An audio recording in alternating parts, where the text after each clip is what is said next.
नमस्कार। मैं आपको एक चीज बता दूं, बहुत सारी संस्थाएं हैं जिसमें रेलवे भी एक संस्था है, और जिस दिन वहां पे सैलरी बढ़ती है उस दिन सबको सैलरी मिलती है। किसी को वहां पे 20,000 मिलता है, किसी को वहां पे 40,000 मिलता है, किसी को वहां पे 50,000 मिलता है, किसी को वहां पे 80,000 मिलता है, किसी को 1 लाख भी मिलता है, और किसी को 1 लाख से ज्यादा भी मिलता है। सबको सैलरी मिलता है या मिलती है, मुझे इतना स्त्रीलिंग पुल्लिंग का पता नहीं है, लेकिन सबको सैलरी मिलती है। ठीक है, सबको मिलती है कि नहीं मिलती है? लेकिन किस वजह से किसी को 20,000 मिलता है और किसी को 1 लाख से भी ज्यादा मिलता है? कारण क्या है?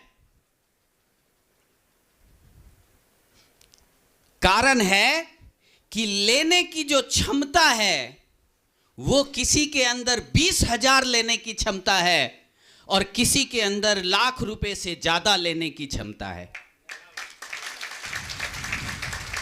लोग सोच में हैं कि मेरे घर में कितना आएगा, क्या तो आएगा उसी के घर में जिसकी ताली जोर से बजेगी। आएगा उसी के घर में जिसकी ताली जोर से बजेगी। कोई फर्क नहीं पड़ता कि आप महिला हैं कि पुरुष हैं, कोई फर्क नहीं पड़ता कि आप पढ़े लिखे हैं कि अनपढ़ हैं, कोई फर्क नहीं पड़ता कि आप लंबे हैं कि छोटे हैं, कोई फर्क नहीं पड़ता। फर्क पड़ता है कि आप ताली बजाते हुए महसूस क्या कर रहे हैं। आज आपको भी यहां से आपके घर में टेक्निकल की पाइपलाइन कैसे बिछेगी उसके बारे में सारी जानकारी दी जाएगी। इस बिजनेस में, इस अभियान में टेक्निकल जिनके घर में जाने लगता है उनके घर का जो इनकम है वो 60,000 से ऊपर का इनकम हो जाता है। पर मंथ का इनकम उनके घर में 60,000 से ऊपर का होता है। अगर बात करें तो साल में उनके घर में 10 लाख से ऊपर का इनकम उनके घर में आने लगता है। और हिंदुस्तान में आरसीएम का जहां भी प्लेटफार्म होता है, चाहे वो प्लेटफार्म छोटा हो चाहे वो प्लेटफार्म कितना भी बड़ा हो, उस प्लेटफार्म पे उसका एक अलग सम्मान होता है। क्या फौजी साहब, आपको पेंशन मिल रही है कि नहीं मिल रही? तो पेंशन भी मिल रही है, और पेंशन जितना पैसा अतिरिक्त आरसीएम से भी आ रहा है। आज मेरे घर में भी मेरा जांच घर चलता है, लाखों का इनकम है वहां से, और साथ में अतिरिक्त इनकम लाखों के आसपास का इनकम आरसीएम से भी आ रहा है। तो इसको क्या बोलते हैं? अतिरिक्त इनकम, वो भी 1 नंबर का पैसा, 1 नंबर का पैसा। तो ये है टेक्निकल। जब आप टेक्निकल हो जाते हैं तो फिर आप, मुझे लगता है कि इस देश में सबसे ज्यादा सम्मान एक फौज का होता है, होना चाहिए, होना भी चाहिए, क्योंकि वो प्रहरी हैं, वो रक्षा करते हैं। और अगर उसी लेवल का सम्मान, उसी लेवल का, क्योंकि एक टेक्निकल वो है जो देश की सुरक्षा और देश की संप्रभुता के लिए जहां जहां भी लीकेज है उस सारे लीकेज को भरने का काम करता है। जो एक टेक्निकल अचीवर है उसके शरीर पे बिना टैक्स दिए हुए कोई कपड़ा उसके शरीर पे नहीं होगा। जो एक टेक्निकल अचीवर है उसके घर में नमक भी यूज होगा तो वो टैक्स दे करके यूज होगा, यानी कि वो 100% देश की सेवा के लिए समर्पित होता है, तब जाके कोई व्यक्ति टेक्निकल बनता है। आज वो टेक्निकल की लाइन आप सब तक जा सकती हैं, लेकिन इसका एक ही पैमाना है कि आप आज बिल्कुल अलर्ट रहें। देखिए, मैं एक छोटी सी कहानी के साथ, आज मैं बोलने नहीं आया हूं, मैं तो सुनने ही आया हूं। बस आपका ध्यान आकृष्ट कराना चाहता हूं कि जब महाभारत का युद्ध हुआ था तो अभिमन्यु मारा गया था। कितने लोगों को पता है? अभिमन्यु मारा गया था। और जब अभिमन्यु मारा गया था तो उसकी मां थी सुभद्रा। उसका रो रो के बुरा हाल था, और सुभद्रा ने अर्जुन से पूछा कि ए गांडीवधारी अर्जुन, कहां गया तुम्हारा गांडीव? जब मेरा बेटा मारा गया था तुम तो कहते हो कि मैं पूरे विश्व में सबसे बड़ा धनुर्धर हूं। अर्जुन कुछ नहीं बोल सका, गर्दन नीचे किए हुए खड़ा रहा। भीम से बोला कि ए गदाधारी भीम, तुम कहते हो कि मेरे अंदर तो हजारों हाथियों का बल है, कहां गया तुम्हारा बल जब मेरा बेटा मारा गया? तो युधिष्ठिर को पूछा, नकुल को पूछा, सहदेव को पूछा, और सबसे लास्ट में उन्होंने भगवान श्री कृष्ण से पूछा, क्योंकि भगवान श्री कृष्ण उनके भ्राता थे। उन्होंने पूछा कि ए चक्र सुदर्शनधारी, कहां गया था तुम्हारा चक्र सुदर्शन जब मेरा बेटा अभिमन्यु मारा गया? अर्जुन ने कहा कि बहन, तुम सुनना चाहती हो तुम्हारा अभिमन्यु क्यों मारा गया? तो उन्होंने कहा हां बताओ। तब भगवान ने कहा कि जिस समय अर्जुन तुम्हें चक्रव्यूह तोड़ने की घटना को सुना रहा था, ध्यान से सुनिएगा, उन्होंने कहा कि जिस समय अर्जुन तुम्हें चक्रव्यूह तोड़ने की घटना को सुना रहा था, उस समय अभिमन्यु तुम्हारे पेट में चक्रव्यूह तोड़ना सीख रहा था। दोनों काम साथ साथ ही चल रहा था। लेकिन आज भी बहुत सारे लोग यहां से टेक्निकल को छोड़ के जाएंगे, मैं जानता हूं, क्योंकि उनका हाथ उनका साथ नहीं देगा, उनकी तालियां जोर जोर से नहीं बजेगी। वह जिंदगी में हर जगह ढीले ढाले थे, आज भी यहां बैठ के ढीला ढाला का प्रदर्शन करेंगे। उन्होंने कहा कि जब 5वें द्वार तोड़ने की बारी आई, तब तुम्हारी आंखों में झपकी आना शुरू हो गया, और जब 6ठे द्वार को तोड़ने की बारी आई, तब तुम सो चुकी थी। और मां के पेट के अंदर बच्चा, जैसे ही मां सो जाती है, बच्चा चाहकर भी जाग नहीं सकता। अभिमन्यु ने तो चाहा था कि मैं इसको सीखूं, लेकिन जब तुम सो गई तो फिर वो 7वें 8वें द्वार को तोड़ने की कला को सीख नहीं पाया, और वो भी सो गया। अब तुम खुद डिसाइड करो। आज बहुत सारे साथी की ताली नहीं बज रही होगी, मैं जानता हूं, जिनका पहला दिन होगा आज ताली नहीं बजेगी, लेकिन मैं ईश्वर को साक्षी रख के कहता हूं, आज अपनी नींद को अपने तालियों से भगा लेना। बीच बीच में आपको मौका मिलेगा तालियां बजाने का। आज आप कमर सीधी करके बैठ जाना। कमर सीधी करके बैठेंगे तो 100-200 ग्राम खून आपका बढ़ जाएगा आज के दिन में। बहुत लोगों को पता नहीं है, कमर सीधी करके बैठने से खून बढ़ता है। कुछ रॉयल्टी अचीवर है, क्योंकि रॉयल्टी ही टेक्निकल जाते हैं। कौन जाते हैं टेक्निकल? रॉयल्टी ही टेक्निकल जाते हैं।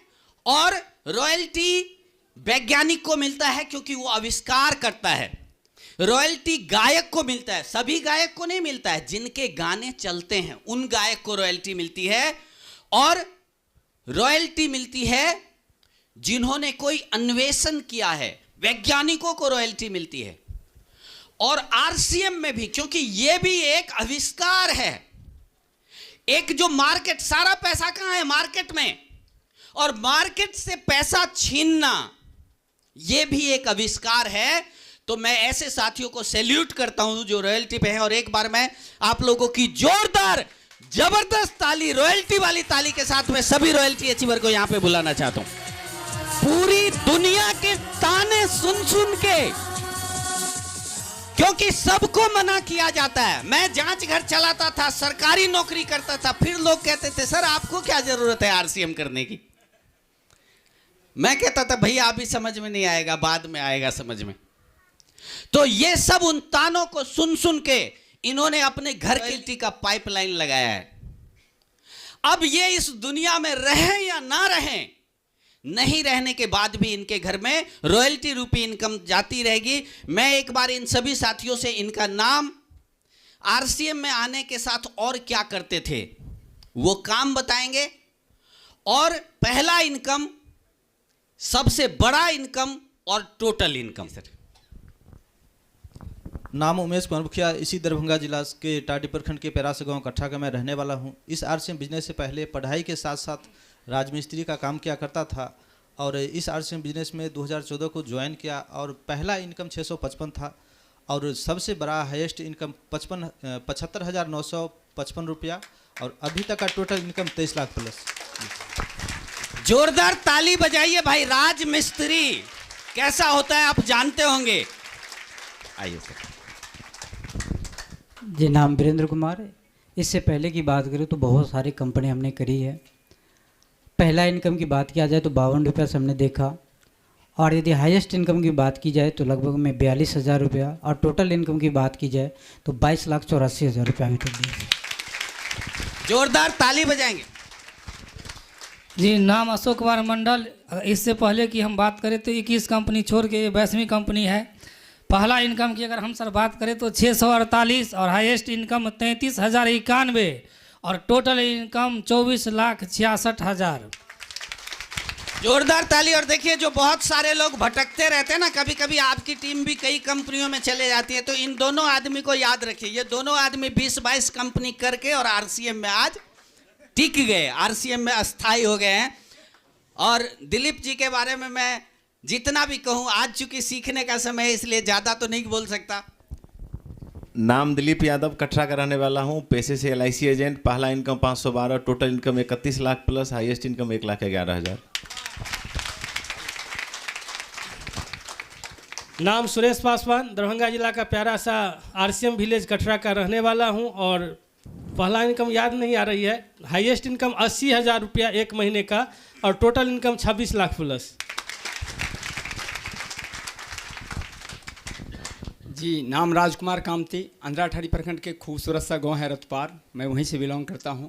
इससे पहले मैं एज ए टेक्नीशियन विदेश में जॉब किया करता था, और इस सिस्टम में पहला जो इनकम आया वो 512 का आया, और हाईएस्ट इनकम 1,03,000 से प्लस था। टोटल इनकम 40 लाख प्लस था। कहा जाता है जिसका मस्ती जिंदा है उसका हस्ती जिंदा है, जिसका मस्ती जिंदा है उसका हस्ती जिंदा है, बाकी सब जबरदस्ती जिंदा है।